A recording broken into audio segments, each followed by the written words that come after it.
मनसा स्मरामि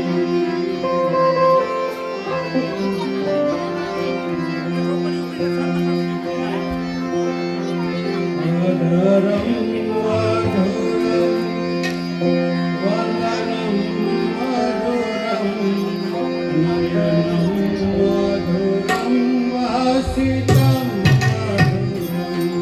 मधुरं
મધુરમ વાસિતમ મધુરમ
જોરદાર જય બોલાવી દો. બાપુ અહીંથી કથાનો પ્રારંભ કરે છે એટલે તમારા બાળકો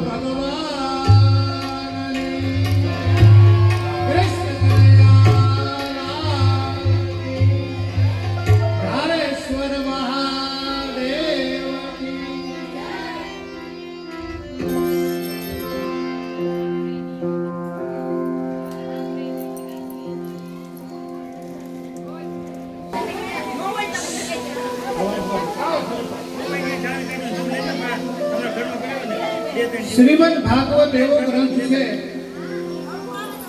કે જેમાં ભગવાન અલૌકિક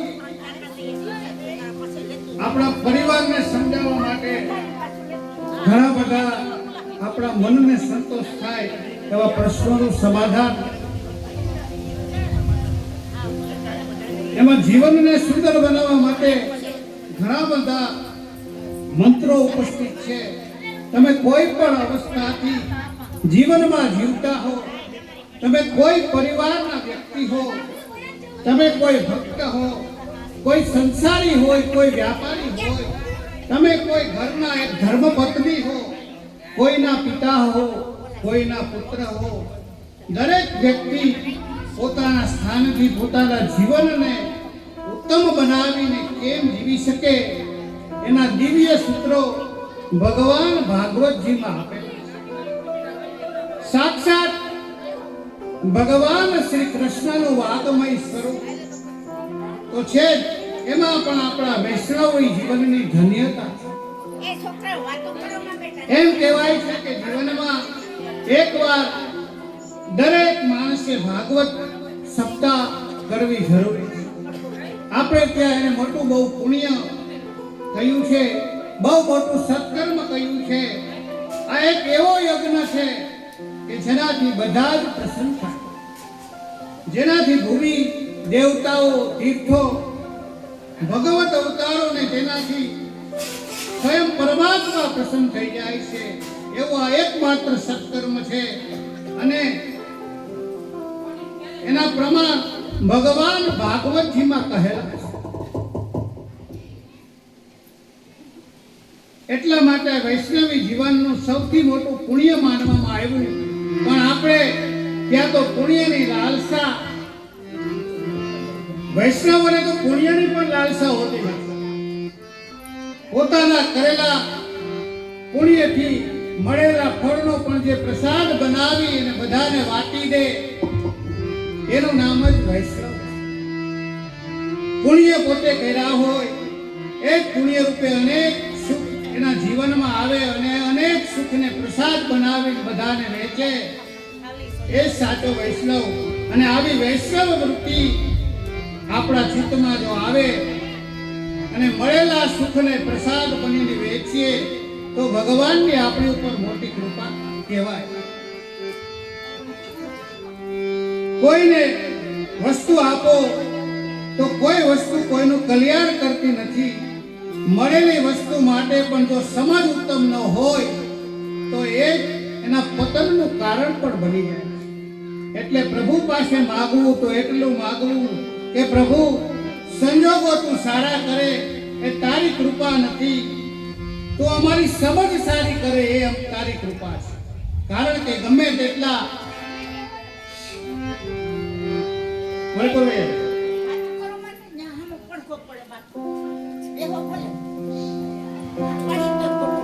કારણ કે તેટલા જીવનમાં ઉત્તમ પદાર્થો બધી સગવડ ભગવાન આપી દે પણ ઘણાને જોતા કે હાથે કરીને દુઃખ કરે એમ લાગે કે આના દુઃખની પાછળ એના સિવાય બીજું કોઈ કારણ નથી.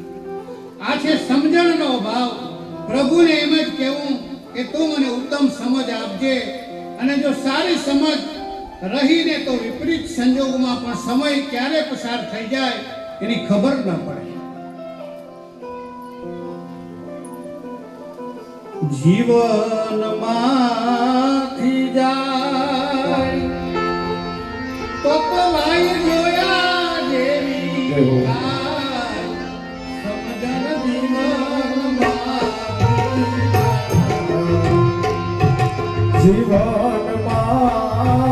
જાય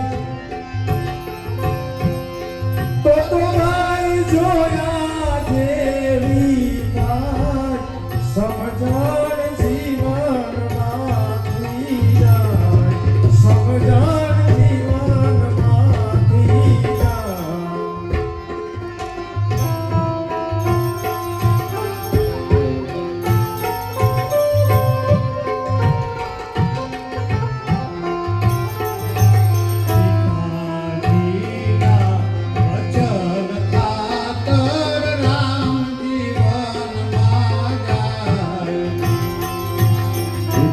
પિતાજીના વચન ખાતર રામ જીવનમાં જાય. આજનો રામલો વૃદ્ધાશ્રમમાં એના બાપને મૂકવા જાય, સમજણ જીવનમાંથી જાય, જીવનમાંથી જાય, સમજણ જીવનમાંથી જાય.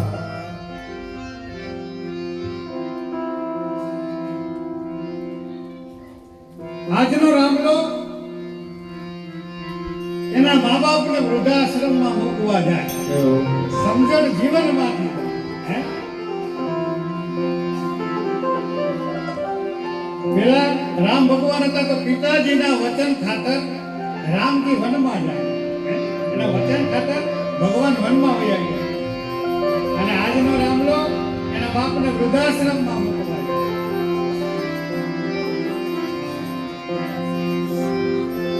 અને સમજણ જો સારી હોય તો કોઈ કારણ નથી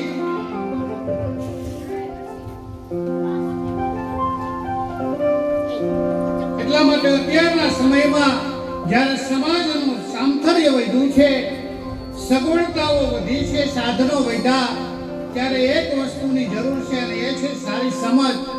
અને ભગવાન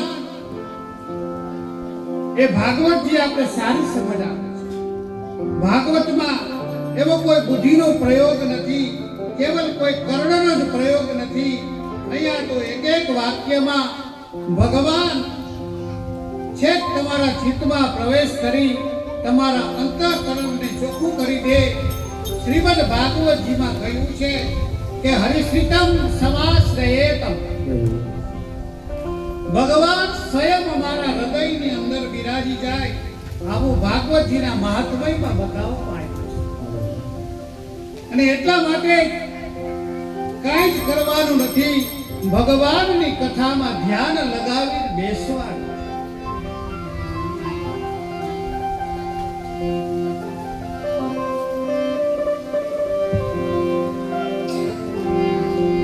કથાનો અર્થ કેવલ કોઈ ભગવાનની વાતો નથી.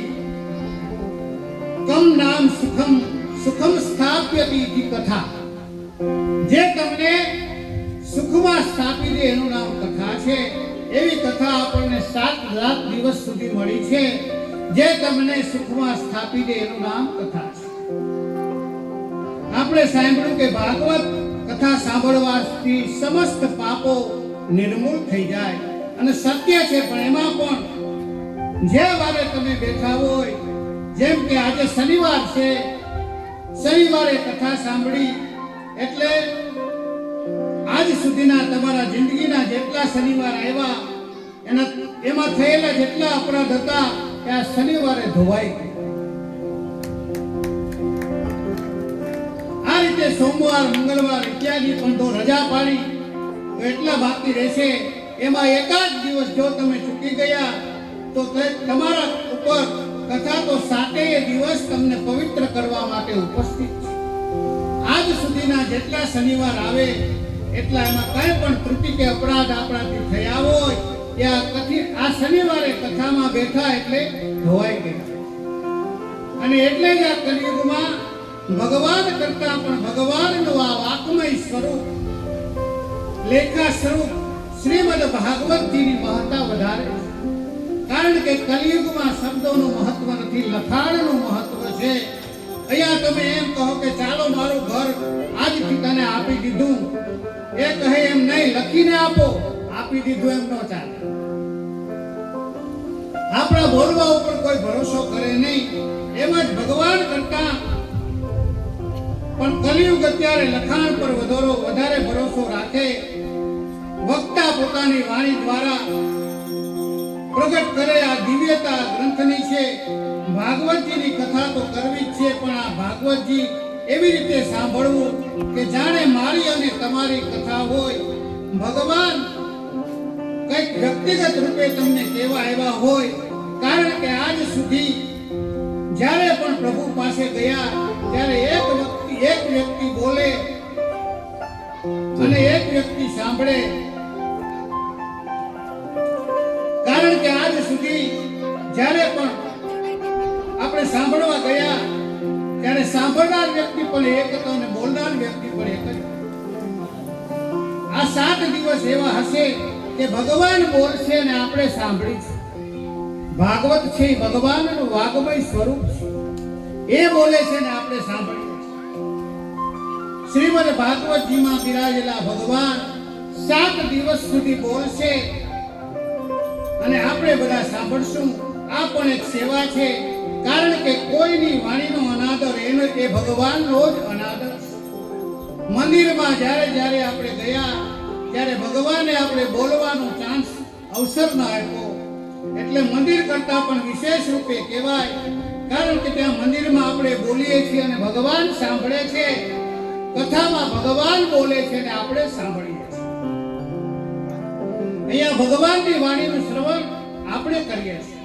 અને એટલા માટે ભાગવતજીની કથા એટલી સહજ અને સરળ રૂપે આપણે શ્રવણ કરશું.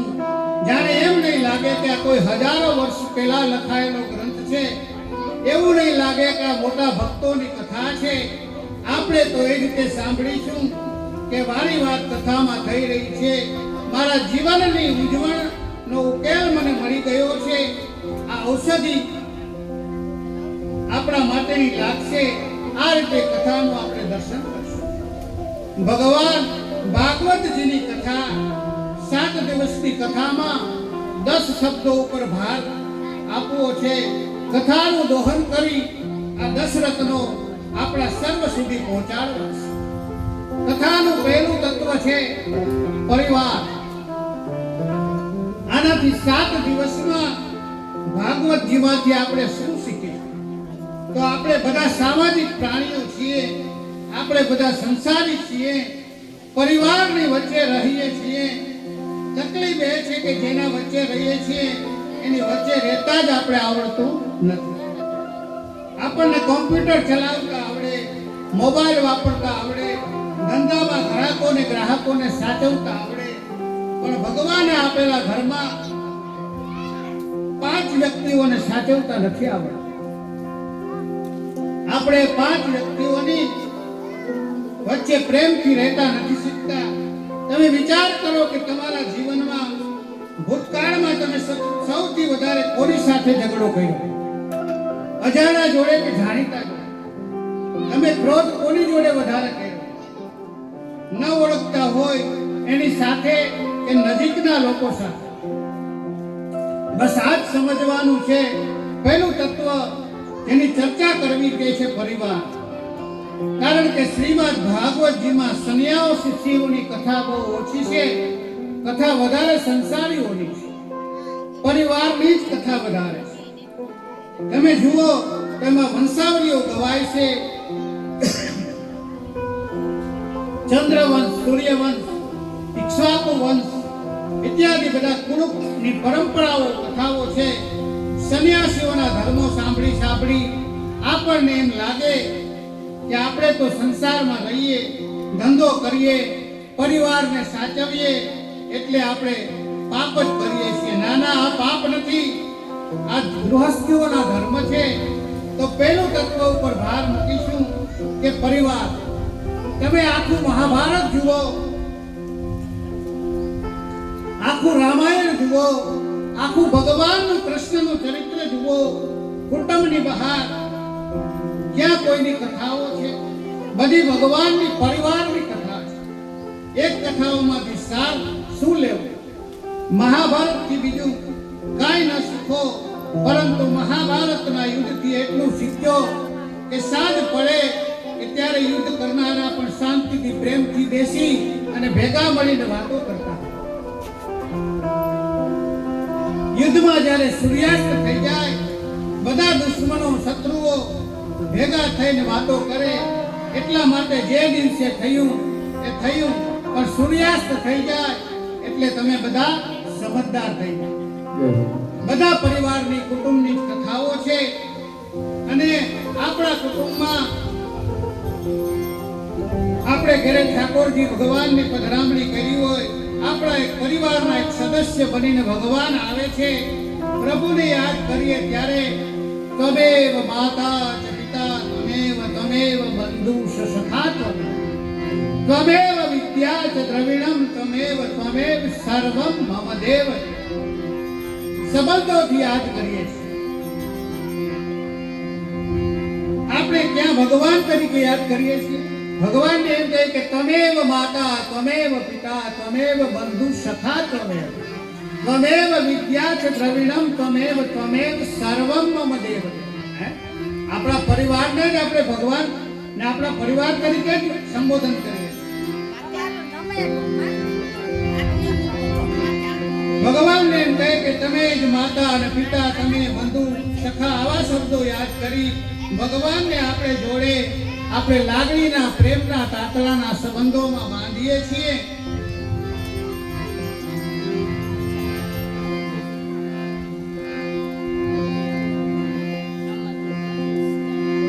પરિવારમાં રહેતા શીખવું, પ્રસન્ન રહેતા શીખવું. તમારા બાળકો સાથે, તમારા પરિવાર સાથે કથામાં આવજો. એકવાર તો બધા જ બેસી ભગવાન ભાગવતની કથા સાંભળી લે તો પરિવારમાં રહેવાની દૃષ્ટિ કોણ બદલાઈ જાય. બસ એકબીજાના દ્રષ્ટિકોણ સમજી જઈએ તો પછી કલેશ જ ક્યાં આવે છે. શ્રીમદ ભાગવતમાં બીજું તત્વ સમજવાનું છે, તે છે પરિશ્રમ. શ્રમથી નહીં ભાગો. શ્રમના સિંચન વડે કાળી માટી પણ કંચન બને છે. મહેનત કરવાથી ખેતરમાં અનાજ વાવે ખેડૂત, એમાં મહેનત કરે, હાકે ખાતર વાવે, 6 મહિના મહેનત કરે ત્યારે ભગવાન એને એનું ફળ આપે. એટલે શ્રમના સિંચન વડે મહેનત કરી અને શ્રમના સિંચન વડે કાળી માટી પણ કંચન એટલે સોનું. કાળી માટીમાંથી પણ સોનું આપણે ઉત્પન્ન કરી શકીએ.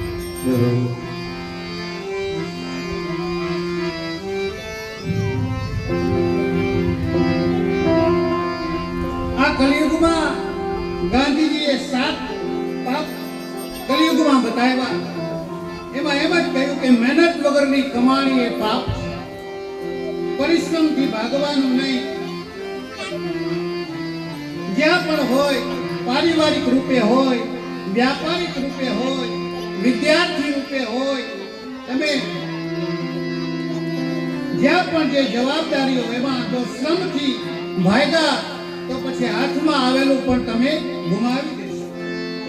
પ્રભુએ કેવો પરિશ્રમ કર્યો. તમે ભગવાન કૃષ્ણ ભગવાનનું ચરિત્ર જુઓ. ભગવાનનું ચરિત્ર શ્રવણ કરો તો ભગવાન ક્યારેય એક મિનિટ પર બેઠા નથી. જન્મતાની સાથે કારાગૃહમાં જન્મ લીધો, ટોપલામાં બિરાજી અને ગોકુળ પહોંચી ગયા. સતત ભગવાન ભાગતા રહ્યા, સતત દોડતા રહ્યા, સતત પરિશ્રમ કરતા રહ્યા. તમે ભગવાનના ભગવતના દરેક અવતારોની કથા જુઓ, ક્યાં કોઈ એમને એમ બેઠું રહ્યું છે? આપણા ભગવાનના, આપણા મહાપુરુષોના જીવન ચરિત્ર જુઓ, તમે આપણા મહાપ્રભુજીનું ચરિત્ર જુઓ.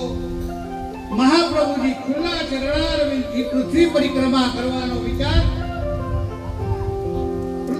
પૃથ્વીની પરિક્રમા કરવા 11 વર્ષે પધારી ગયા. ક્યાં ક્યાં પધાર્યા જેને આજે પણ કલ્પના કરવી કઠિન છે એવો પરિશ્રમ આપે કર્યો છે. એટલે બીજો શબ્દ છે પરિશ્રમ.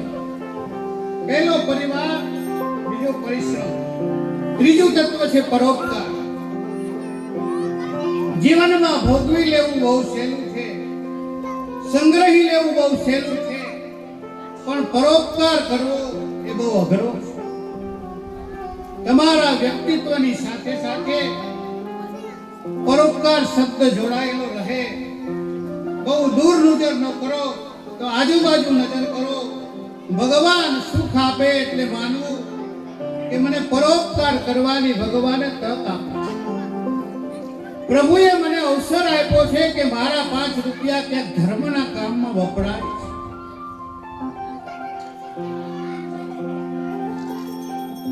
ખાલી પૈસા આપીને પરોપકાર થાય એવું નથી. પ્રોત્સાહન અપાય, કોઈને આશ્વાસન અપાય, છેલ્લે આશીર્વાદ પણ અપાય. આપવાની વૃત્તિ એટલે પરોપકાર. વસ્તુઓ કે સાધનથી પરોપકાર નથી થતો, આપવાની વૃત્તિ છે. આપણે એમ માનીએ છીએ કે ભગવાન તો સાધન આપે, અને જો સાધન ધન છે તો ધન આપો.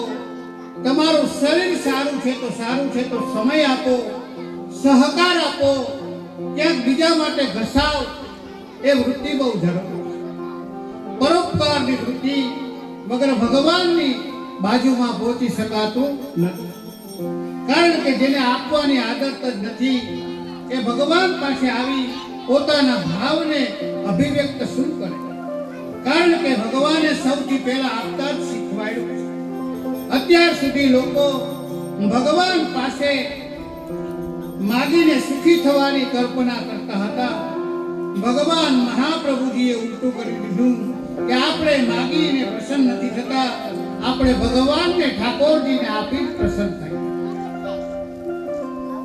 અને ભગવત સેવામાં આ પ્રભુને આપતા આપતા મનને એવી આદત પડી જાય કે બસ આપીને જ પ્રસન્નતા. સેવા પ્રભુને કરેલો વિનિયોગ એ તો મનનો અભ્યાસ છે. પ્રભુને આપતા આપતા ધીરે ધીરે અભ્યાસ થાય કે ભગવાન મારા ઠાકોરજી તો બધે બિરાજે દરેકની અંદર. અને પછી એ આપવાની વૃત્તિ થઈ જાય તો હું તો હંમેશા કહું કે રાજા અને ભિક્ષુ કેવલ સંજોગોના નામ નથી, આ મનોવૃત્તિના નામ છે. ગમે તેટલો સમર્થ વ્યક્તિ હોય એ બીજા પાસે લેવાની જેની ઈચ્છા અંદર છે એ ભિક્ષુક જ છે.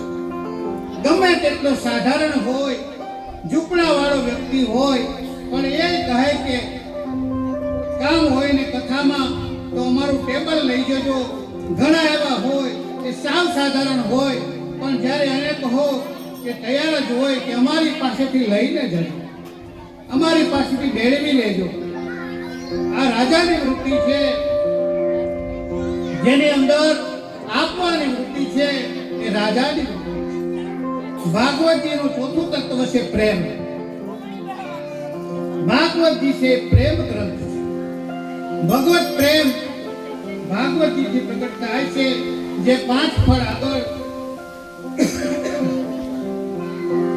પણ ચર્ચા કરવામાં આવશે. ભાગવતજી 5 ફૂલ આપે, એમાં એક ફૂલ કહ્યું પરમ પ્રેમની પ્રાપ્તિ. એ ભગવાન ભાગવતજીથી થાય છે. પ્રેમથી ભરાયેલો વ્યક્તિ જ્યાં પણ હશે એમને પ્રેમ જ પ્રાપ્ત થશે. વ્યવહારથી માણસ ઉપર ઉઠે, પ્રેમને પ્રાપ્ત કરે. પાંચમું તત્વ એ પરિતોષ છે, સંતોષ. જબ આવે સંતોષ, ધન સબ ધન ધૂલ સમાન. હે જબ આવે સંતોષનું ધન, કે બીજું ધન છે એ ધૂળ સમાન. ભગવાન ભાગવતજીની કથા સાંભળવાથી પરમ સંતોષની પ્રાપ્તિ થાય. એમ થશે કે ભગવાન ઠાકોરજી જે કરે એ બધું બરાબર કરે. પ્રભુએ વિચારેલું છે એના પર ભરોસો પેદા થઈ જાય. જ્યારે ભરોસો ઉત્પન્ન થાય ત્યારે જીવનમાં સંતોષ આવી જાય. ના હવે મને સંતોષ છે, ઈચ્છાઓનો કોઈ દી અંત થતો નથી. ભગવાન ભાગવત આપણી કામનાઓ અને ભાવનાઓમાં ફેરવી દે. અત્યારે અનેક પ્રકારની કામનાઓ જીવનમાં છે. ભાગવતજીની કથા સાંભળવાથી બધી કામનાઓ બની જશે. કારણ કે કામના વ્યક્તિને પોતાને સુખ આપે અને ભાવના બધાના સુખનું કારણ બની.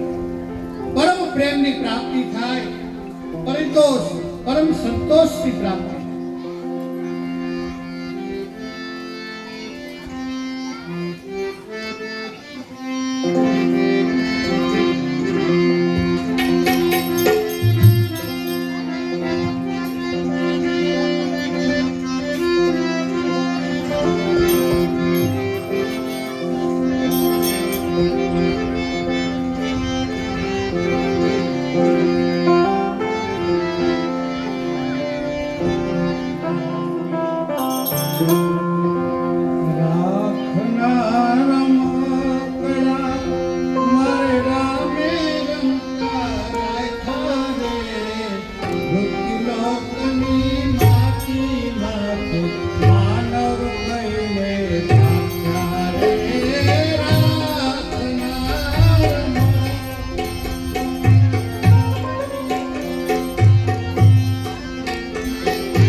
આચાર વિચારની પવિત્રતા જો થાય તો મનની પવિત્રતા થાય, અને જ્યારે મન પવિત્ર થાય ત્યારે ક્યારેય કોઈનું અહિત કરવાની ઈચ્છા ન થાય. જેનું મન પવિત્ર થયું એને સત્કર્મો કરવા ન પડે, સત્કર્મ કર્યા વગર જ રહી શકે. છઠ્ઠું તત્વ બતાવ્યું છે ભાગવતજીમાં પવિત્રતા. પરમ પવિત્ર જીવન બની જશે. ઘણાના જીવન આપણે જોઈએ, ઘણા વ્યક્તિ એવા જોઈને એમ લાગે કે આ બહુ પવિત્ર વ્યક્તિ છે, અને પવિત્ર વ્યક્તિઓના આશીર્વાદ મળે તો આશીર્વાદ પણ ક્યારે નિષ્ફળ કરે.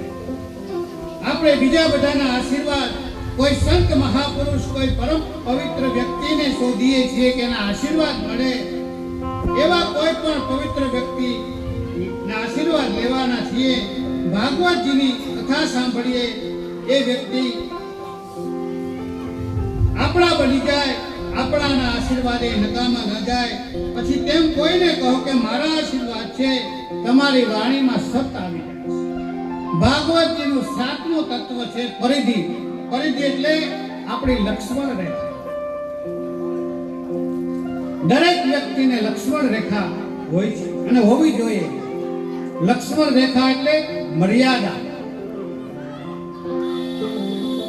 આનંદ કરો, પ્રમોદ કરો, મજા કરો. ધર્મ કોઈ સુખનો વિરોધી નથી, પણ સાવધાની એક વાતની જરૂર રાખવી કે આપણી સીમા આપણે ઓળંગવાની નહીં. કારણ કે જ્યારે સુખ આવે ત્યારે આપણે સીમાને ઓળંગી જાય, જીવનના સૌથી મોટા દુઃખનું કારણ બની જતું. આપણે બધાનો વાંક કાઢીએ કે રાવણે સીતાજીનું હરણ કર્યું, પરંતુ એ પણ ભૂલી જઈએ કે લક્ષ્મણ રેખા તો સીતાજીએ ઓળંગી હતી. એમ દરેકના જીવનમાં એક લક્ષ્મણ રેખા હોય. આપણે જ નક્કી કરવાનું, કારણ કે બીજા નક્કી કરી આપે આપણે બંધન લાગે છે, પણ આપણા નિયમો, આપણી સીમાઓ એ આપણું બંધન નથી, એ આપણી સુરક્ષા છે. આની બહાર જઈશ તો કલિયુગને એક અવસર આપણે આપી દઈએ. એટલા માટે ફરીથી આપણી સીમા નક્કી કરવાનું ચાલે. બાળકોને પણ આપણે કહીએ કે તમે બધો આનંદ કરો, કોઈ વાત નથી, પણ બેટા આપણા સંસ્કારોની સીમા છે, એને ઓળખતા નહીં. કારણ કે આપણા પૂર્વજો કોણ હતા, આપણા કુળ કઈ પરંપરાનું છે, આપણા કયા ધર્મને આપણે પાળીએ છીએ, ક્યાંક આપણે ઉઠવાનું એક ડગલું ને ક્યાંક આપણા ધર્મને, આપણા કુળને લાંછન ન લાગી જાય.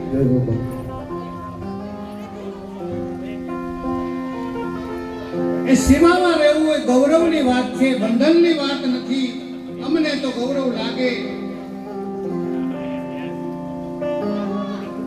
8મું તત્વ છે પુણ્ય સંચય. જીવનમાં જ્યારે પુણ્ય કરવાનો અવસર આવે ત્યારે હાથ પાછો ખેંચી ન લેવો. કદાચ સામથર્ય ઓછું હોય તો ઓછું કરવું, ખાલી હાથે પાછા ન આવવું. ભેગું કરવા જેવું આ જીવનમાં જો કંઈ હોય તો એ પુણ્ય છે. વસ્તુઓ મૂકીને જઈશું, પણ પુણ્યો તો આવતા જન્મમાં પણ સુખ આપતા રહેશે. અને એટલા માટે જ્યારે પણ પુણ્ય કરવાની ભગવાન તક આપે ત્યારે પાછા ન પડો. પુણ્ય કરવાની તકને ઝડપી લે. પુણ્ય કરવાનો વિચાર આવે એને બહુ સમય સુધી સગરી ન રાખો. આપણે નક્કી કર્યું મનમાં કે ગાયને એક પણ લીલું નાખવું, નાખવાનો વિચાર આવ્યો હોય તો આજને આજ જ નાખી દો. કાલની વાત જોવી નહીં.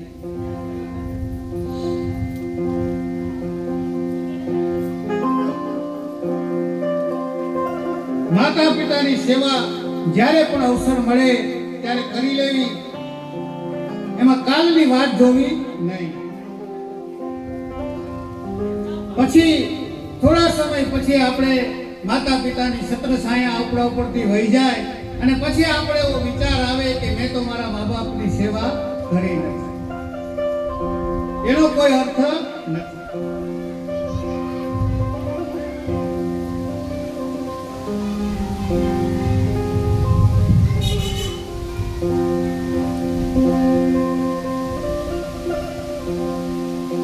નવમું તત્વ છે પરંપરાનો નિર્વાહ. તમે બે કુળમાં પરંપરામાં છો.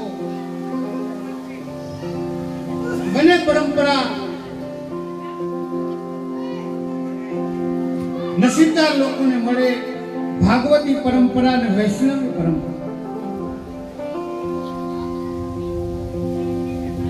તમારા ઘરે એવું કોઈ પાત્ર પત્ની કે પતિ રૂપે મળ્યું છે કે તમે ભગવાનને જે દિવસે ભૂલી ગયા હોય એ તમને યાદ અપાવે. આજે આ તહેવાર છે, ભગવાનને પગે લાગીને જાઓ તો પોતાની જાતને ભાગ્યશાળી માનજો. આજે આ ઉત્સવ છે, આ કણિકાને મિશ્રી લઈ જાઓ. આવું યાદ અપાવનાર કોઈ ઘરે હોય તો પોતાના નસીબવાળા ગણજો. ત્યારે આપણે કદર ન હોય પણ આપણે એનું મહત્વ ન હોય ત્યારે કહે પણ એવું કહેનાર પણ મળ્યું એ ભગવાનની મોટી કૃપા છે. બાળકોને કહીશ કે તમારા ઉપર ભગવાનની કૃપા માનવી. તમે ચાલતા થયા ત્યારે આંગળી પકડીને માતા પિતા હવેલીએ લઈ ગયા. આ તમારું નસીબ છે. તમે આવા માતા પિતાના ઘરમાં જન્મ લીધો, તમારું અન્નપ્રાશન કરાવ્યું, ભગવાન ઠાકોરજીનો પ્રસાદ તમારા મોઢામાં પધરાવ્યો, તમારું સૌભાગ્ય છે. તમે બોલતા શીખા ત્યારે બાળકને માતા પિતાએ કહ્યું કે બેટા રાધે રાધે બોલ. એ તાળી પાડે ને રાધે રાધે નામની પાડી. આ તમારું ભાગ્ય છે. આ નસીબથી આવા કુળમાં તમે પુત્ર બનીને પુત્રી બનીને આવ્યા છો, વહુ બનીને જમાઈ બનીને આવ્યા છો. આવા સંબંધોથી જોડાયા છો. સૌભાગ્યની વાત છે. અને ગામમાં ફેરવનારા ઘણા પણ મળે, એવાય મળે. ચાલ ને બેટા પાનને ગલે જાય, માવો ખાઈએ, એવાય મળી શકે.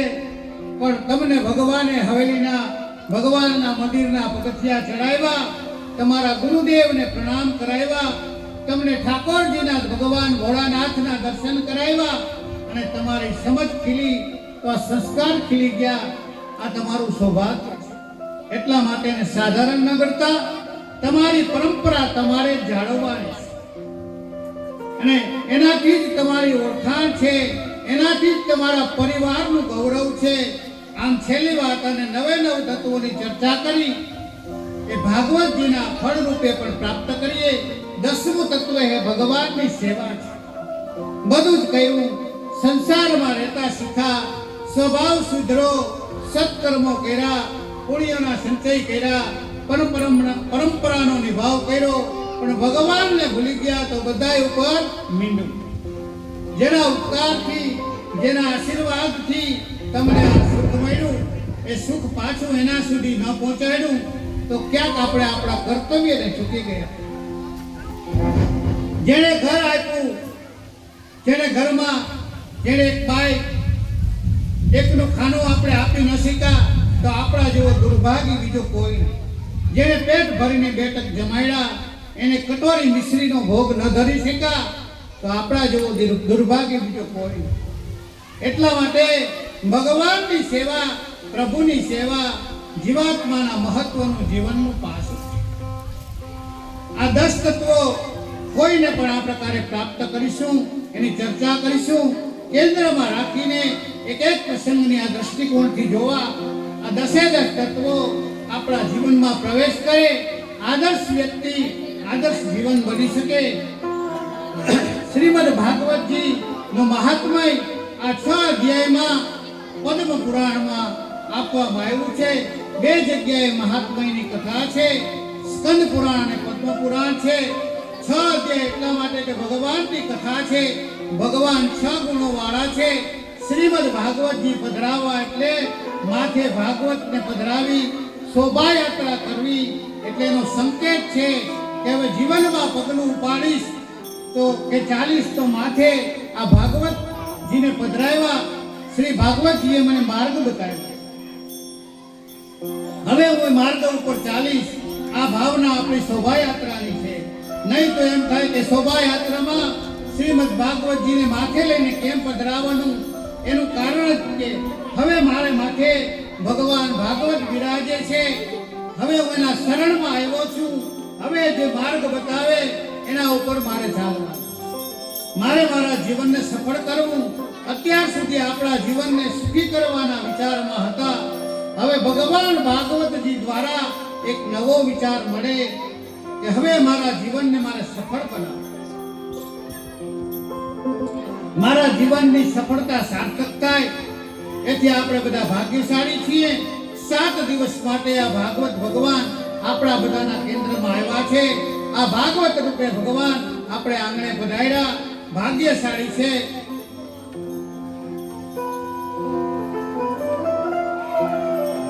જન્માંતરે ભવેત પુણ્યમ તદા ભાગવતમ લભત. ભાગવતના મહાત્મ્યમાં કહ્યું છે કે જન્મ જન્માંતરના પુણ્યનો ઉદય થાય ત્યારે આપણા દ્વારા સ્વયં ભગવાન ભાગવત રૂપે આપણે ત્યાં પધારે. કારણ કે શ્રી ભાગવતજી કોઈ સાધારણ ગ્રંથ નથી. આમાં 24 અવતારની કથા છે. તમને એક થાય કે 24 અવતારોની મંદિરની યાત્રા કરવા જાઓ કેટલા મહિના નીકળી જાય, પણ 24 અવતારમાં વંદની યાત્રા નથી. પરંતુ એક ભાગવતજીની પરિક્રમા કરો તો 24 અવતારોના મંદિરોની પરિક્રમા થઈ જાય. તમને એમ થાય કે ભારતના સમસ્ત તીર્થોની હું પરિક્રમા કરી રહ્યો છું. સમસ્ત દેવતાઓને ત્યાં વાસ થઈ જાય. અને જ્યારે તમે બેસો ત્યારે દેવતાઓ એક જ શબ્દ બોલતા હોય છે કે તથાસ્તુ તથાસ્તુ તથાસ્તુ.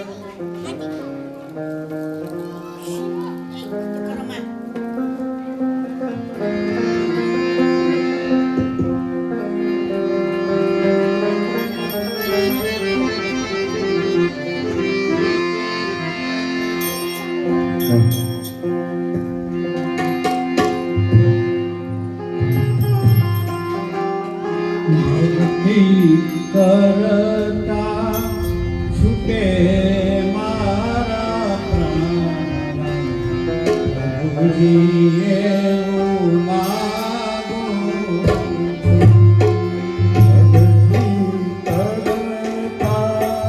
છૂટે મારા પ્રાણ, પ્રભુજી એવું માગું છું.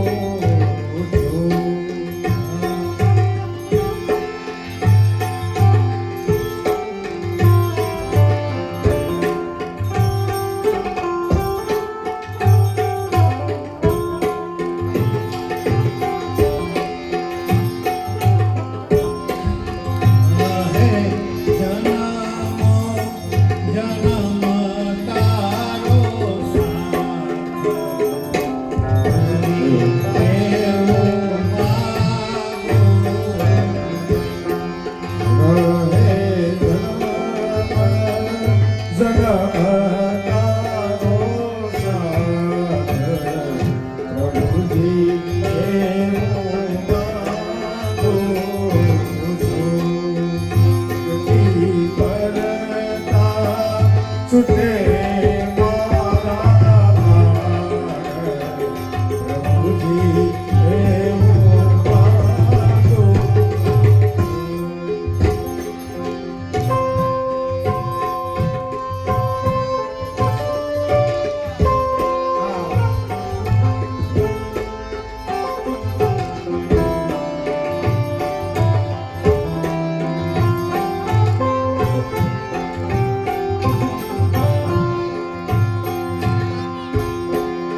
સદભાગી છીએ કે ભગવાન ભાગવતજી આપણી બધાની મધ્યમાં બિરાજમાન. આ તો કલ્પવૃક્ષ હે, નિગમ કલ્પતોરો ગલિતમ ફલમ. એ તો કલ્પવૃક્ષ. જે મનોકામના કરશો તે પૂર્ણ થશે. તો ભગવાન ભાગવતજીનું 7 દિવસ સુધી આપણે રસપાન કરવાના છીએ. તે સ્વયં ભગવાનને પીવાના છો. ભગવાન તમારા અંતઃકરણમાં પધારવાના છે. એટલે આપણા મહાન ભાગ્યવાન છે. પુરા ભવમ ઇતિ પુરાણમ. જે પહેલા થઈ ગયું, અથવા પુરા નવમ ઇતિ પુરાણમ, એને પુરાણ કહેવાય. શાસ્ત્રો ક્યારેય જૂના થતા નથી. ઘણા કહે કે આટલા હજારો વર્ષો પહેલાની વાત, આજે આ કથાનું શું કામ? આજે ક્રોધ જતો રહ્યો, ઈર્ષા જતી રહી, લોભ જતો રહ્યો, દ્વેષ જતો રહ્યો. તો એ જ દવા ખાવી પડે કે તમને એવું લાગે કે પેલા કરતા બધું વધ્યું હોય તો આ દવાની હવે વધુ જરૂર છે. આ તો સદાકાળ ખાવી પડે. મેં તો વિશ્વમાં અનેક જગ્યાએ ભાગવતનો પ્રભાવ જોયો છે. ભગવાનને ન માનનારા લોકો પણ 7 દિવસ ભગવાનની કથાનું શ્રવણ કરી ભગવાનના માનનારા થઈ ગયા. એટલે જ્યારે ભગવાન ભાગવતની કથા શરૂ થાય ત્યારે કહેવું કે આજના પહેલા દિવસે બધાના આનંદની અનુભૂતિ થઈ. કારણ કે 7મા દિવસે પણ તમારી આંખો કંઈક જુદી હશે, તમારી વાણી કંઈક જુદી હશે, તમારામાં ભાગવતનો પ્રભાવ જોવા મળશે. ભગવાન ભાગવતા પ્રોક્તમ ભગવાન, જે ભગવાને સ્વયં કહ્યું છે તે ભાગવત છે. કારણ કે ભગવાનની વાણી અને ભગવાનમાં કોઈ ફરક નથી. એટલે તમે ભગવાનની વાણીનું ગુણગાન કરો અને તમારા મુખમાં આવીને બિરાજાશે. ભેદ નથી, એક જ છે. એટલા માટે આ 7 દિવસ મહોત્સવને કોઈ સાધારણ લૌકિક પ્રસંગ એવો ન ગણતા આ ધામ હવે ભગવત ધામ બની ગયું. શ્રીમદ ભાગવતજી બિરાજી ગયા. જે આનંદ અને જે લાભ ભગવાનને દંડવત કરવાથી ન મળે, એ જ લાભ અને એ જ આનંદ ભાગવતજીને દંડવત કરીને મળશે. આ એવી દિવ્ય ગાથા છે. સમસ્ત આચાર્યોએ ખૂબ જ મહત્વ આપ્યું છે. અને એમાં આપણા ભગવાન હિન્દુ ધર્મમાં ભાગવતજીને તો પ્રમાણ ગ્રંથ રૂપે સ્થાપિત કર્યો છે. એ પૂર્વે ભાગવતજીને પ્રમાણ ગ્રંથ રૂપે ન સ્વીકારતા આ ભાગવતજીને પ્રમાણ ગ્રંથ રૂપે સ્વીકૃત કરાય.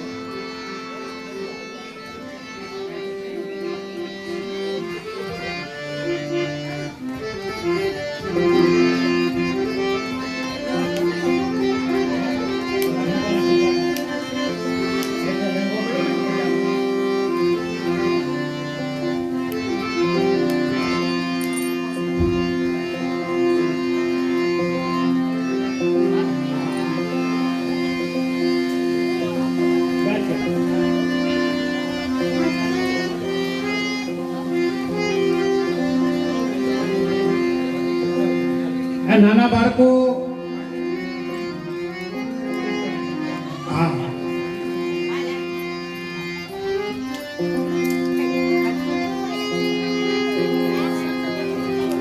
જે વાત વેદમાં છે, જે ગીતાજીમાં છે, એ જ બ્રહ્મસૂત્રમાં છે.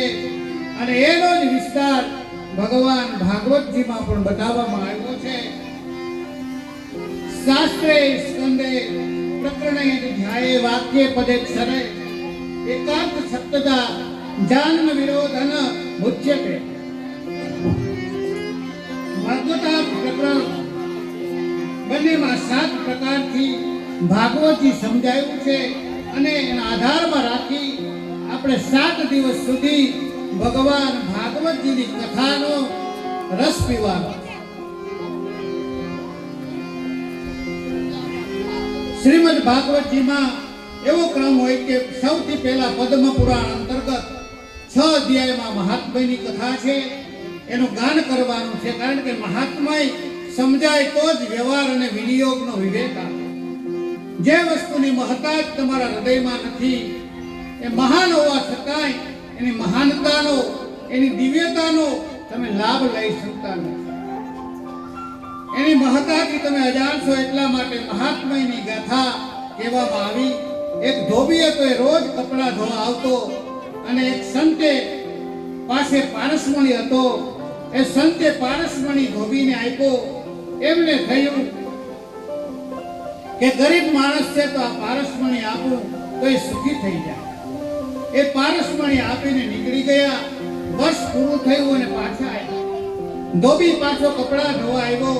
પૂછ્યું કે મેં પેલા તને પેલો મણી આપ્યો, અને બહુ સારું, મને નાવામાં બહુ મજા આવે છે, રોજ ઘસી ઘસીને નાહું છું. અરે એ તો પારસમણી છે, લોખંડને અડાડે તો સોનું થઈ જાય. ધોબીએ કહ્યું આપતા પહેલા કેવું જોઈએ ને. એટલે તમે મહાત્મા ન કહ્યું હોય તો ભાગવત શું છે એની તમને ખબર પડે નહીં. એટલા માટે આ ધોબીને પારસમણી આપ્યો, પણ એને સાબુ તરીકે ઉપયોગ કર્યો.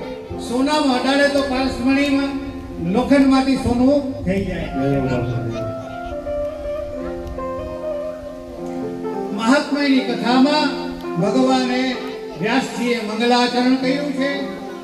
મંગલ આચરણ એટલે મંગલાચરણ, એમને મંગલ રૂપ છે. મંગલ ભગવાન વિષ્ણુ મંગલ ગરુડ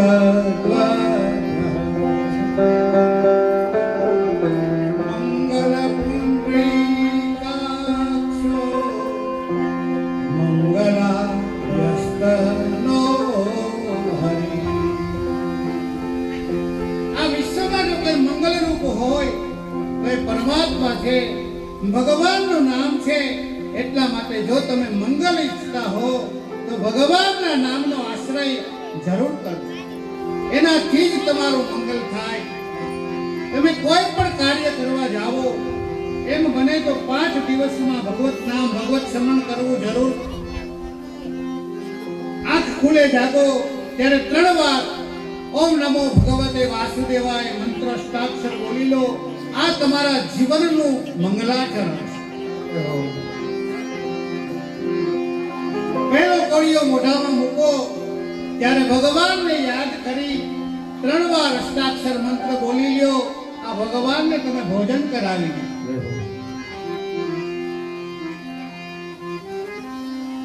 આ તમારું મંગલાચરણ કહેવાય. ઘરમાં કામ માટે ઘરથી બહાર જતા હો અને એક ડગલું બહાર મૂકો ત્યારે ભગવાનને યાદ કરો. 3 વખત ઓમ નમો ભગવતે વાસુદેવાય મનમાં રટણ કરીને નીકળો. કામમાંથી પાછા ઘરે આવો, પ્રવેશ કરતા હો ત્યારે 3 વાર ઠાકોરજીનું નામ લઈને વંદન કરો. ઘર પણ એક તીર્થ છે. આપણે જ કહીએ કે દુનિયાનો છેડો ઘર છે. આપણે ક્યાંક ગયા હોય તો 2 દી રોકાય, 5 દી રોકાય, પછી એમ થાય કે આપણે ઘરે જાય.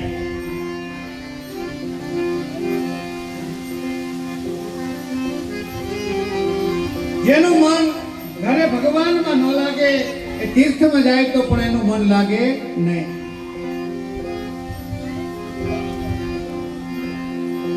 ઘરમાં પણ પ્રવેશ કરો એવી પવિત્રતા એ ભાવ સાથે જાણે મંદિરમાં પ્રવેશ કરી રહ્યા છો. છેલ્લે રાત્રે સુવા જાઓ, આંખો બંધ થતી હોય ત્યારે ભગવાનને 3 વખત યાદ કરો. આટલું થાય ને આપણાથી આપણે કઈ સંસ્કૃત શીખવાની જરૂર છે. આમાં કોઈ રાગ શીખવાની જરૂર નથી, આમાં કોઈ ગ્રંથો ભણવાની જરૂર નથી. આટલું થાય કે નહીં? થાય ને જો હા પાડી તો તમે બધાએ ભાગવતજીની આગળ એટલે આજથી શરૂ, ખાસ કરીને યુવાનો માટે, બાળકો માટે, ભાઈઓ માટે, બહુ જે વ્યસ્ત રહેતા હોય એના માટે અમને પાઠ કરવાનો ટાઈમ નથી, સેવા કરવાનો સમય નથી, માળા ફેરવવાનો સમય નથી. ચાલો વાંધો નહીં, તમારા કે બીજા ઉપાય? એવું છે કે જ્યારે વધારે ટાઈમ આપે એ જ મોટા ભક્ત ભગવાનને વધારે ટાઈમ આપવાથી થાય કે જે વધારે ટાઈમ આપતો હોય એ ભગવાનનો મોટો ભક્ત, એવું નથી. તમારી લાઈફની અંદર ભગવાન ઇમ્પોર્ટન્ટ હોવા જોઈએ. ભગવાન સાધારણ છે સમજવું નહીં કે ભગવાનને પહેલા જમાડીને જમવું, સવારે ઉઠીને ભગવાનને યાદ કરીને પછી ચા પીવી, આવા બધા નિયમો રાખો. ભગવાનને પહેલા રાખો. પહેલા સવારે ઉઠી અને આપણે હથેળીનું દર્શન કરી અને કરાગ્રે વસ્તે લક્ષ્મી કરમૂલે મધ્યે તુ ગોવિંદ પ્રભાતે કર દર્શનમ. ભગવાનને પહેલા આપણે હથેળીમાં દર્શન કરવા. ભગવાનને આપણે ઉઠતા વેદને નીચે ધરતી માથે પગ મૂકીએ ત્યાં ધરતી માતાને વંદન કરી એને નમસ્કાર કરી અને ભગવાનને પગે લાગવું જોઈએ. પછી સૂર્યનારાયણને પગે લાગવું જોઈએ. સૂર્યનારાયણને એક લોટો જળ અર્પણ કરવું જોઈએ. આપણે હિન્દુઓનો ધર્મ છે.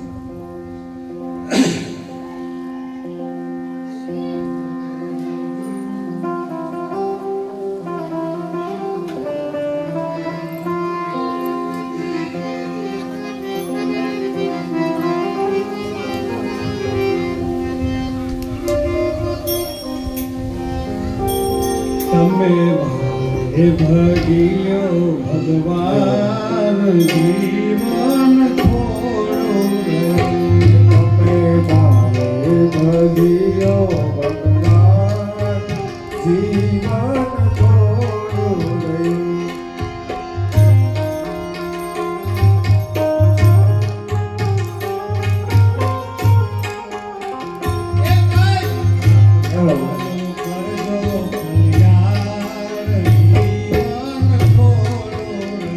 એકાએક આત્માનું કરજો કલ્યાણ જીવન થોડું રહ્યું.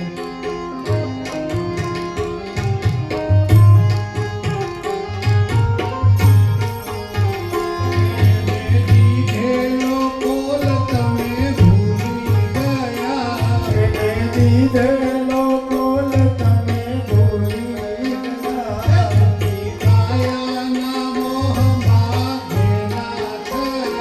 મોટી માયાને મોહમાં ઘેરા થયા.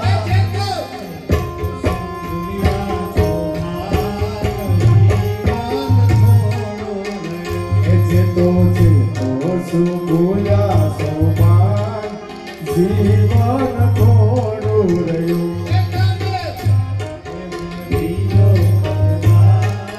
જીવન થોડું રહ્યું.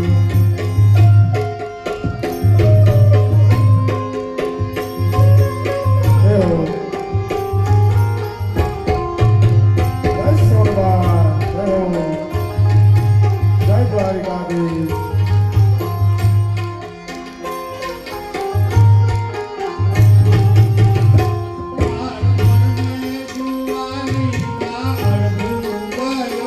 બાળપણને યુવાનીમાં અડધું ગયું.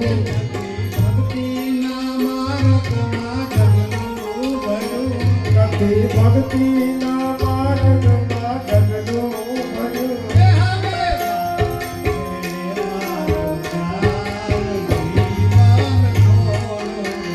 એ હવે બાકી છે એમાં તો ધ્યાન જીવન થોડું રહ્યું. તમે ભજ્યો ભગવાન જીવન થોડું રહ્યું. એવો.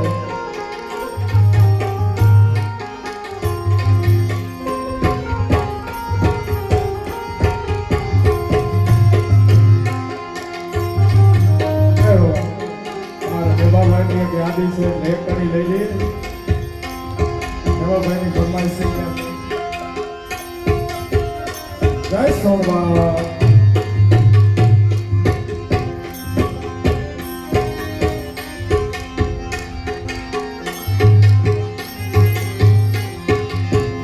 હે બેઠી તું બિરધારી સો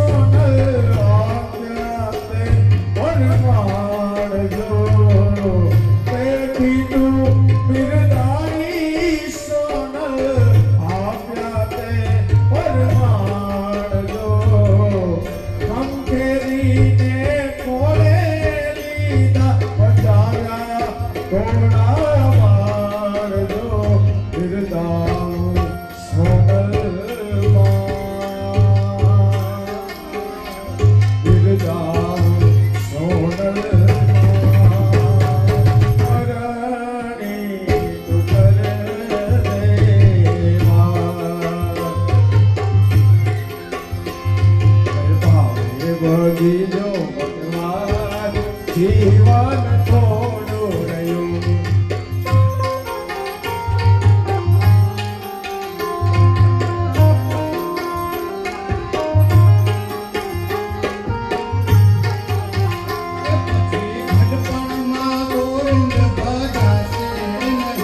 પછી ઘડપણમાં ગોવિંદ ભજાશે નહીં.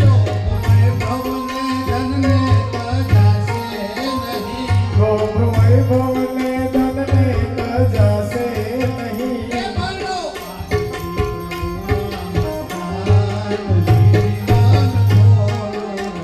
કે બનવાજથી પ્રભુમાં મસ્તાન જીવન થોડું રહ્યું.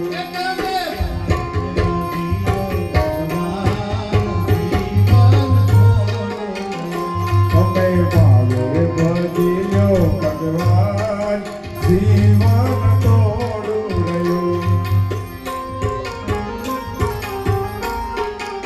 જય હો.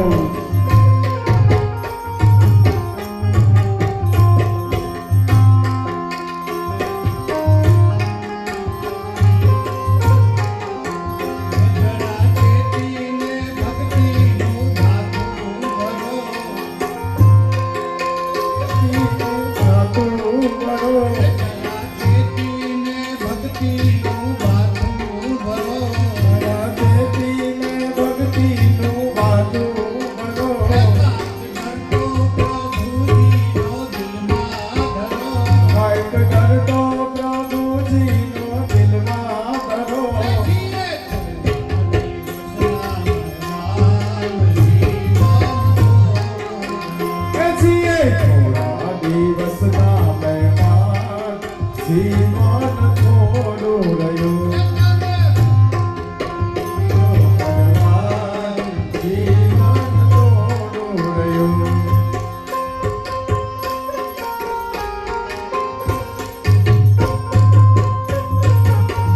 આવતા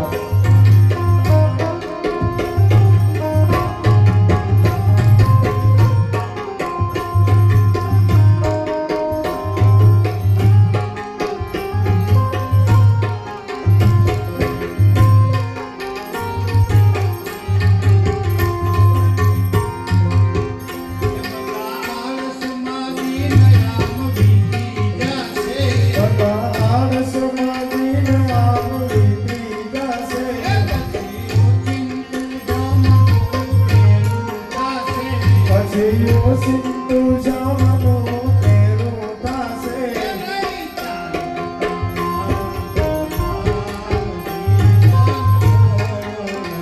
નહીં ચાલે તમારું તોફાન જીવન થોડું રહ્યું. ભજીલો ભગવાન જીવન થોડું રહ્યું. તમે ભજીલો ભગવાન જીવન થોડું રહ્યું.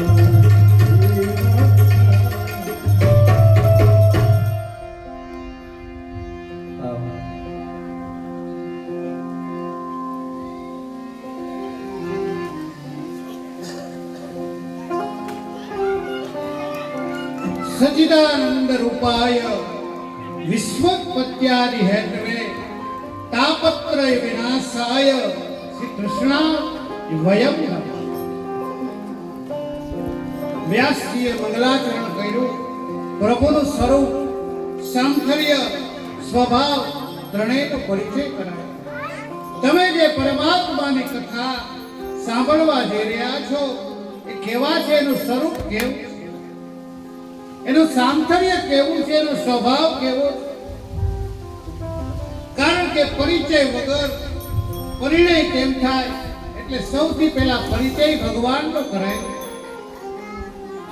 ભગવાનને ભજવાનું કહીએ છીએ, જેને શરણે જવાનું કહીએ છીએ, જેની કથા સાંભળવાનું કહીએ છીએ. તમે એને જાણો છો ખરા? એને તમે સાંભળો છો ખરા? કારણ કે તમારા ઈષ્ટની જ્યાં સુધી સર્વ સમર્થક જે તમને જાણ નહીં હોય ત્યાં સુધી એમાં તમને નિષ્ઠા નહીં. એટલે પેલા પરિચય કરાયો. સચિદાનંદ રૂપાય, સૌથી પહેલા કહ્યું કે આ નિરાકાર બ્રહ્મની વાત નથી હો. રૂપાય હતો એક એવા સુંદર પરમાત્મા છે કે જેને આંખો બંધ કરી, જેમાં મન અને ધ્યાન લગાવવું ન પડે, આંખો ખોલીને કેવલ એના મુખારવિંદ સામે જોઈ લો તોય મનને એમ થઈ જાય કેવા રૂપવાળા ભગવાનની આ કથા છે. એટલે આંખો બંધ કરી ક્યાંય કણકણમાં વ્યાપેલા અને વ્યાપક ને વિરાટને ગોતવાની જરૂર નથી. એક ભગવાન લાલાનું તમે સ્વરૂપ જોઈ, એના મુખારબિંદ સામે જુઓ તોય મનને એમ થઈ જાય કે કર્ષતિ ઇતિ કૃષ્ણ, એટલે એ ખેંચે પરમાત્મા ત્રણ તત્વોના બનેલા છે, સત ચિત અને આનંદ.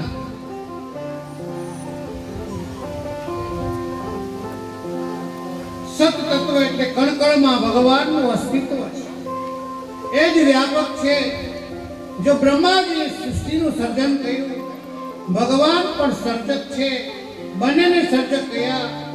ફરક એટલો છે કે ભગવાન આ બધું બન્યા છે અને બ્રહ્માજી આ બધું લઈને બનાવ્યું.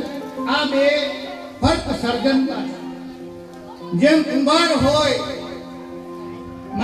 માટી લાકડી ચાકડો બધું ભેગું કરે, વસ્તુ એને આપવામાં આવે પછી એને બનાવે, તો એ કુંભાર નિમિત્ત કારણ કહેવાય, એ માટી ઉપાદાન કારણ કહેવાય. આ બ્રહ્માજીનું સર્જન, ભગવાનનું સર્જન કહેવાય. એકોડ બહુશ્યામ પ્રજા ધ્યેય, પોતે જ માટી બને, પોતે જ ચાકડો બને, પોતે જ કુંભાર બને અને પોતે પોતાનું રૂપ બદલીને પ્રગટ થાય અને ભગવાન કહેવાય. બનનારો અને બનાવનારો એક જ છે. સત તત્વ સમગ્ર સત્તા ભગવાનની છે. દરેકના હૃદયમાં પરમાત્મા સત્ય રૂપે વિરાજેલા છે. કોઈ એવો કણ નથી કે જ્યાં ભગવાન ન હોય. ભગવાન કણ રૂપે છે અને એટલા માટે તો બધે જ છે. ભગવાન દેખાય નહીં તો ભગવતા જુઓ. પેલા 12 વાગ્યા હોય અને કોઈ કહે કે સૂરજ ઉગી ગયો તો બારીમાંથી બહાર જઈને ડોકિયું કરી આકાશ સામે જોવાનું ન. એનો પતરાયેલો પ્રકાશ જોઈને ખબર પડી જાય કે સૂરજ માથે આવી ગયો.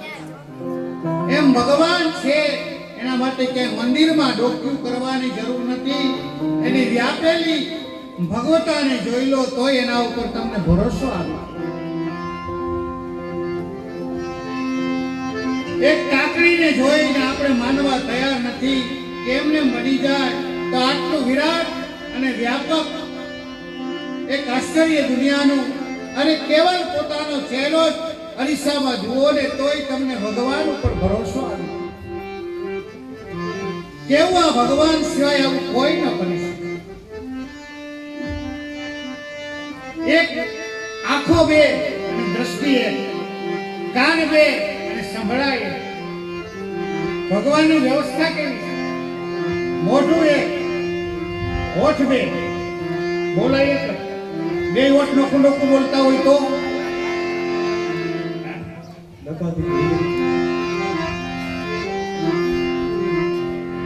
આવું ભગવાન સિવાય કોઈ કરી શકે નહીં. કેવી દ્રષ્ટિ, કેવી આંખો, કેવા પગ, કેવા હાથ, કેવું હૃદય, કેવી બુદ્ધિ. આજે વૈજ્ઞાનિકો પણ મોટું આશ્ચર્ય, હ્યુમન બોડી સૌથી મોટું આશ્ચર્ય. ગમે તેટલું તમે કોમ્પ્યુટર ને મોબાઈલ ને ગમે તેટલી ટેકનોલોજી આવે, અને જે બનાવનારી મોટી બુદ્ધિ માણસની એનો ઉકેલ એક પ્રશ્નાર્થ બનેલો છે. બધા માટે દરેક જવાબ ડોક્ટરો પાસે પણ નથી, વૈજ્ઞાનિકો પાસે પણ નથી. અને એટલા માટે વિજ્ઞાન એ ધર્મનું ઓપોઝિટ કે દુશ્મન નથી. અત્યારના સમયમાં ધર્મનો સૌથી નજીકનો મિત્ર હોય તો વિજ્ઞાન છે. વિજ્ઞાને આપણે ધર્મ જેટલો સુગમ કરી આપ્યો. જુઓ આજે કથા આ માઇક દ્વારા આપણે સાંભળી રહ્યા છે. આ વિજ્ઞાન છે. આ ભાઈ બેઠા બેઠા બેન્જો વગાડે એ વિજ્ઞાન છે. ભગવાન ને વિજ્ઞાન બેયને સાથે રાખવા. જ્ઞાન અને વિજ્ઞાન કરો.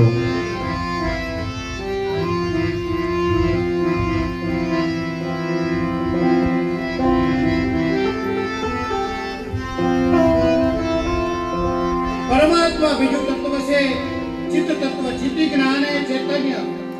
ચિત્ત તત્વ પરમાત્માનું છે. જ્યાં જ્યાં ચૈતન્ય દેખાય એ પરમાત્મા, જ્યાં જ્યાં જ્ઞાન છે ત્યાં પરમાત્મા છે. પ્રભુ પોતે જ્ઞાન રૂપ છે. સત્ય જ્ઞાન અનંતમ બ્રહ્મ એમ શાસ્ત્રે કહ્યું. પ્રભુ સર્વજ્ઞ છે, જીવ અલ્પજ્ઞ છે. ગમે તેટલું જાણીએ છતાં એને લિમિટેશન છે. પ્રભુના જ્ઞાનની બહાર આ વિશ્વનું કોઈ જ્ઞાન નથી. બધું જાણે, બધું જ ભગવાનને ખબર છે. બધું જાણનારો તમારા હૃદયની પણ જાણે. તનની જાણે, મનની જાણે, જાણે ચિત્તની ચોરી. હે ભગવાન તો બધાના હૃદયની ખબર છે કે તમારા મનમાં શું ચાલી રહ્યું છે.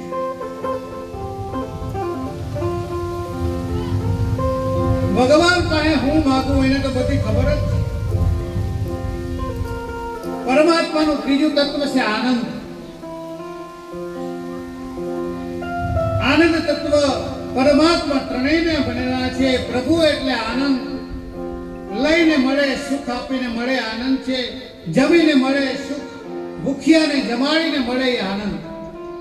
બંનેના ફિલિંગ જુદા હોય. જ્યારે પણ તમે આત્મધર્મ કરો ત્યારે જુદો આનંદ અનુભવાય. ઇન્દ્રિયોથી પરનો આનંદ અનુભવાય. એમાં જે સંતોષ અને શાંતિ મળે એ બીજામાં ન મળે. કથાનું શ્રવણ કરીએ, સેવા કરીએ, કોઈને મદદ કરીએ એટલે ઘણીવાર એમ થાય કે આપણા કોઈ વખાણ કરે, આપણા સ્વભાવના, આપણા શરીરના, આપણા ગુણોના, તો આપણને કેવો આનંદ થાય. વિચાર કરો કે તમારા દેહના વખાણ કરે, આપણા દેહના ગુણ ગાય તો આટલો આનંદ થાય. આપણા આત્માના ગુણગાન કરે તો એને કેવો આનંદ થાય. પણ જ્યારે સમજાય એ પરમાત્મા અને આત્મા બંને એકરૂપ છે ત્યારે કોઈ પરમાત્માના ગુણગાન કરે ત્યારે આનંદ એવો લાગે કે જાણે મારા આત્માના ગુણગાન કરી રહી. કારણ કે જેના મેં ગુણગાન કર્યા એનો જ અંશ મારી અંદર છે. અભેદ તત્વ અદ્વૈત બુદ્ધિ ત્યારે થાય ત્યારે ગાયેલા ભગવાનના ગુણગાન પોતાના જેવા લાગે. જ્યારે આપણી પ્રશંસા થતી હોય એવા ભગવાનના ગુણગાન લાગે. કારણ કે માણસ ગમે તેટલા વખાણ કરો એને ક્યારેય થાક લાગે કે બસ બસ હવે નહીં. આપણે એમ કહીએ કે ભલે નાના આવું કંઈ નથી, ભગવાનની કૃપા છે, એમ કૃપા કહીને બધું સ્વીકાર લે. બધું છે સ્વીકારી લઈએ છીએ, એમાં કંઈ વાંધો નથી. ગમે ખરા વિચાર કરો કે આ દેહના કોઈ ગુણગાન કરે, આટલું ગમે તો આત્મા પરમાત્માના ગુણગાન થઈ રહ્યા હોય ત્યારે કેટલો આનંદ. પરમાત્માના જ્યારે જ્યારે ગુણગાન થાય ત્યારે એમ જાણવું કે મારા આત્માની પ્રશંસા થઈ રહી છે. આત્મનસ્તુ કામાય સર્વ પ્રિયમ ભવંતિ. કારણ કે એક જ આત્મા સર્વમાં વ્યાપ્ત છે. આનંદ તત્વ એટલા માટે જ કહેવાય છે કે માણસ આખી જિંદગી સુખને શોધે, આનંદને તો માણસ લઈને જન્મે છે. પરમાત્માને માટે પણ નંદ ઘેર આનંદ ભયો એમ કહીએ છીએ. નંદના ઘેર આનંદનું પ્રાગટ્ય છે. આમ ત્રણ તત્વ પરમાત્મામાં સત, ચિત અને આનંદ પરમાત્માનું રૂપ છે.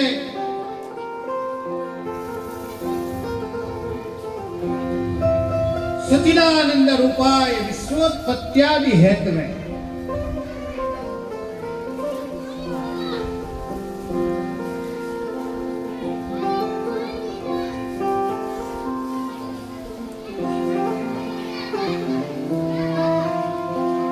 આપણે બધા ભગવાનના ભક્તો, આપણે બધા સાકાર બ્રહ્મના ઉપાસક છીએ. આપણે કૃષ્ણની ભક્તિ કરવા વાળા છીએ. અમને તો પ્રેમ તો યશોદાના લાલન સાથે છે, પ્રેમ તો રાધાના સ્વામી સાથે છે. અમને તો પ્રેમ અમારા ગોપોની સાથે શાકલીલા કરતા ભગવાન ઠાકોરજીમાં છે. અમને તો પ્રેમ ચૂલું પર છાછ વાટે ગોપીઓને ત્યાં નાચતા ભગવાન કૃષ્ણમાં છે. અમને તો ગાયો લઈને વનમાં ચરાવવા જતો હોય, પાછળ પાછળ ચાલતો હોય એવા ભગવાન કૃષ્ણની સાથે અમને પ્રેમ છે. અમે બધા લોકો ભગવાન કૃષ્ણના પ્રેમી છે. આ માટે અમારા માટે બ્રહ્મ ઈશ્વર પરમાત્મા બધું જ ભગવાન કૃષ્ણ છે. આપણે બધા આગળ વધનારા એટલા માટે અહીંયા કહ્યું કે સચ્ચિદાનંદ રૂપાય વિશ્વોત્પત્યાદિ હેતુ. વિશ્વની ઉપસ્થિતિ, સ્થિતિ અને લય કરે છે. આજ સર્જક છે, આજ પાલક છે અને આજ વિસર્જક છે. વિસર્જનમાં દ્વેષ નથી. રમત શરૂ કરી હોય, રમતા હોય અને પછી રમત સમેટી લઈએ એમાં કોઈ દ્વેષ નથી. માણસની તકલીફ એ કે માણસને સર્જન કરે તો એને મોહ થાય, પાલન કરે તો અહંકાર થાય, ગુમાવી દેશે તો દુઃખી થાય. પણ ભગવાને સર્જનમાં પણ આનંદ, પાલનમાં પણ આનંદ અને વિસર્જનમાં પણ આનંદ. જેમ નાનકડું બાળક દરિયા કિનારે માટીનું ઘર બનાવતું હોય ત્યારે પણ આનંદ, ઘર બનાવ્યા પછી રમતું હોય ત્યારે પણ આનંદ, કૂદકો મારી મારીને ઘરને તોડતો હોય ત્યારે પણ આનંદ. એમ ત્રણેય પ્રસંગે આનંદ છે, એને ક્યાંય ભેદ નથી. એના માટે સર્જવું એ રમત છે, પણ રમવું પણ રમત છે, તોડવું પણ રમત છે. નથી એને રાગ કે નથી દ્વેષ, એનાથી પર છે પરમાત્મા. તો આ સમગ્ર સૃષ્ટિનું સર્જન પરમાત્માએ પોતાનામાંથી કર્યું, એ જ પાલન કરી રહ્યો છે. વિશ્વને ચલાવનારો એ જ છે. અને જ્યારે નવસર્જન કર્યું ત્યારે વિસર્જન કરી દે તો વિશ્વની ઉત્પત્તિ, સ્થિતિ અને લય પરમાત્મા કરે. મોટા બહુ કામ કરતો હોય, સ્વભાવનો બહુ આકરો હોય. આનો સ્વભાવ કેવો છે? આના જેવો કૃપાળુ સ્વભાવમાં વિશ્વમાં બીજો કોઈ નથી. એના સ્વભાવ બતાવતા કહ્યું છે કે તાપત્ર વિનાશાય. આ ત્રિવિધ તાપોને હરનારા ભગવાન પરમાત્મા. ત્રણેય તાપોને હરી લે, આધિ ભૌતિક, આધિ દૈવિક અને આધ્યાત્મિક. ત્રણેય તાપોનું ભગવાન સમન કરે પરમાત્મા છે. અને જીવનમાં એટલા માટે દુઃખ આવે ત્યારે એક જ ઉપાય ને એક જ ઔષધિ છે, ભગવાનનું ભજન કરવું. દુનિયાનો કોઈ માણસ તમને મદદ નહીં કરી શકે. તમે ભગવાનમાં લીન થઈ જાઓ, ભગવાન તમને ચોક્કસ મદદ કરશે. એટલા માટે પ્રણત ક્લેશ નાશાય ગોવિંદાય નમો નમઃ. એટલે જ કહ્યું કે ક્લેશના નાશક ભગવાન છે. અને આ જ એક અમોઘ ઔષધિ છે. જ્યારે પણ પરમાત્માના શરણે તમે જાઓ ત્યારે બે હાથ જોડી ભગવાનને વિનંતી કરો કે હે પ્રભુ, હું આપનો છું, આપના શરણે છું, અસમર્થ છું પણ આપ સર્વ સમર્થ છો. પ્રભુ સર્વ સમર્થો હિ તતો નિસ્તંતા વ્રજેત. ત્રણેય તાપોને હરી લેનારા પરમાત્મા, આદિ ભૌતિક, આધ્યાત્મિક અને આદિ દૈવિક. સાધારણ શબ્દમાં એમ કહેવું કે આદિ વ્યાધિ ને ઉપાધિ ત્રણેય વસ્તુ દરેક જીવનને લાગેલી છે. આ નહીં આવે એવું નથી. આજ તો ચાલવાનું રહેવાનું છે. દરેકના જીવનમાં કોઈ દિવસ સારો ઉગનારો અને બચાવનારો છે. તો અહીંયા જ કહ્યું કે તાપત્ર વિનાશાય કૃષ્ણામ વયમ નમઃ. એવા ભગવાન કૃષ્ણને અમે નમન કરીએ છીએ, અમે સ્તુતિ કરીએ છીએ. કે નમ ધાતુ સ્તુતર્ય, સ્તુતિના અર્થમાં અથવા એક અર્થ નમનના અર્થમાં પણ કહ્યો છે. અમે નમન કરીએ છીએ. પ્રણામ દ્વારા વિકટતા સંકટોમાંથી મુક્ત થઈ શકાય, બહુ સહજ છે. વંદન ભક્તિ નવધા ભક્તિમાંની એક છે. વંદન ભક્તિ શ્રવણ કીર્તનમ વિષ્ણુ, સ્મરણમ પાદ સેવનમ, અર્ચન વંદનમ દાસ્ય, સંખ્યમાત્મ નિવેદનમ. 9 પ્રકારની ભક્તિ બતાવી છે.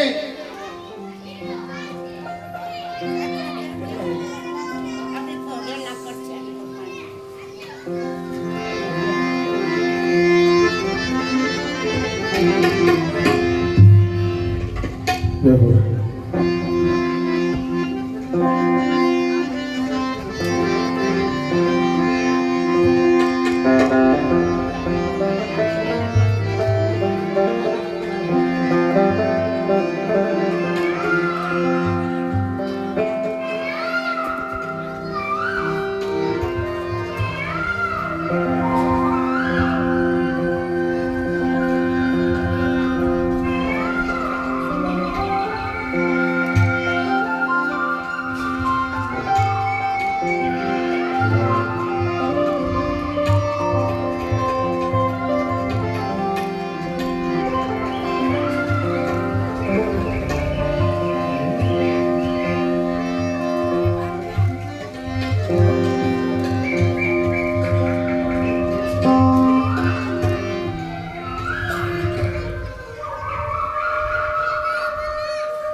આરતી કરું બરોબર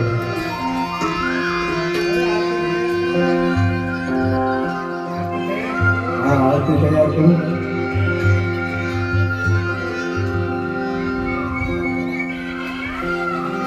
બરોબર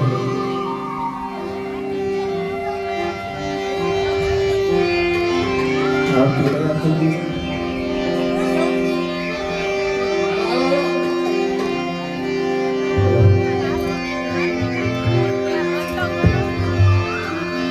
બોલ ભાગવત ભગવાન કી જય હરેશ્વર મહાદેવ કી જય સોમવાય માત કી જય મોગલાય માત કી જય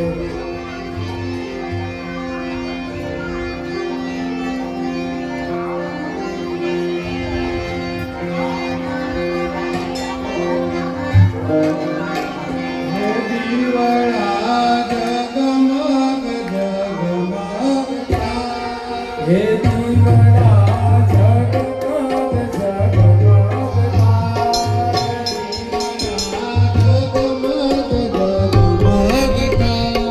હે દીવડા જગમગ જગમગતા હે આરતી ભાગવત ભગવાનની થાય દીવડા જગમગ જગમગતા હે આરતી ભાગવત ભગવાનની થાય આરતી ભાગવત ભગવાનની થાય દીવડા જગમગ જગમગ થાય દીવડા જગમગ જગમગ થાય હે દીવડા જગમગ જગમગ થાય હે આરતી ભાગવત ભગવાનની થાય દીવડા જગમગ જગમગ થાય હે આરતી ભાગવત ભગવાનની થાય દીવડા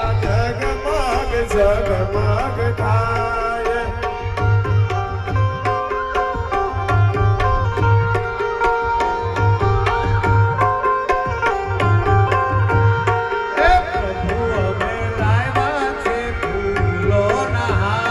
હે પ્રભુ અમે લાવ્યા છે ફૂલોના હાર હે પ્રભુ તમે તેરો આનંદ થાય દીવડા જગમગ જગમગ થાય હે પ્રભુ તમે તેરો આનંદ થાય દીવડા જગમગ જગમગ થાય હે આરતી ભાગવત ભગવાનની થાય દીવડા જગમગ જગમગ થાય હે આરતી તારેશ્વર મંદિરમાં થાય આરતી તારેશ્વર મંદિરમાં થાય દીવડા જગમગ જગમગ થાય હે પ્રભુ અમે લાવ્યા છે ભોજન થાય હે પ્રભુ અમે લાવ્યા છે ભોજન થાય હે કાનન મે જમત આનંદ થાય દીવડા જગમગ જગમગ થાય હે કાનન મે જમત આનંદ થાય દીવડા જગમગ જગમગ થાય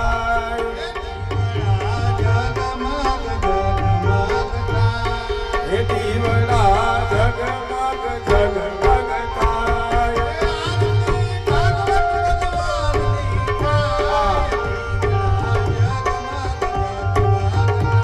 હે આરતી ભાગવત ભગવાનની થાય દીવડા જગમગ જગમગ થાય દીવડા જગમગ જગમગ થાય દીવડા જગમગ જગમગ થાય હે આરતી ભાગવતની થાય દીવડા જગમગ જગમગ થાય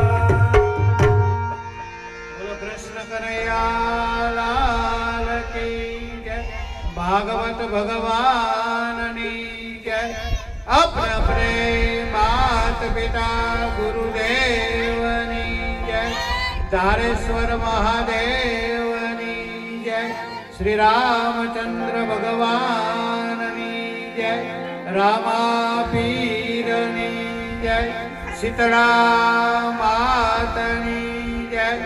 આપણે આપણે માત પિતા ગુરુદેવ